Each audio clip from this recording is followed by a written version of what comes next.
आजकल इंटरनेट पे खेसारी की पत्नी चंदा का एक तस्वीर हो रही है जमकर वायरल, जिसको फैंस काफी ज्यादा पसंद भी कर रहे हैं। आप सभी तो जानते हैं कि चंदा इन दिनों भोजपुरी के सभी कलाकारों से मिलती नजर आ रही हैं और फैंस इनको काफी ज्यादा पसंद भी कर रहे हैं। ऐसा मानो कि चंदा देवी भोजपुर में कोई नया धमाका करने वाली हैं। लेकिन इन सब के अलावा आप सभी को हम बता दें कि खेसारी की पत्नी चंदा का एक तस्वीर हो रही है जमकर वायरल। फैंस काफी ज्यादा पसंद कर रहे हैं उस तस्वीर को। तो आइए आप सभी को बिना देरी के आप सभी को हम दिखा देते हैं चंदा देवी का वो तस्वीर।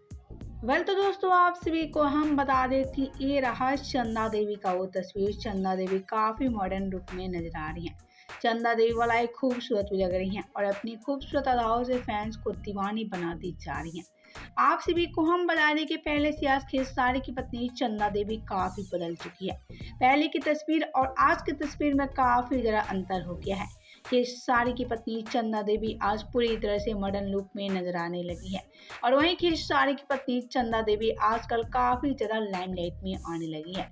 तो दोस्तों आप सभी को हम बता दें कि यहीं खेसारी की पत्नी चंदा की बदलती तस्वीर हो रही है जमकर वायरल, क्योंकि किसी को यकीन नहीं हो रहा है कि वहीं चंदा देवी है जो काफी साल पहले एकदम गाँव की औरत की तरह नजर आती थी, लेकिन आज खेसारी की पत्नी चंदा देवी पूरी तरह से बदल गई है। तो आप सभी का क्या कहना है खेसारी की पत्नी चंदा देवी को लेकर? क्या आप सभी को चंदा देवी काफी पसंद है? तो हमें नीचे कमेंट बॉक्स में जरूर बताएं।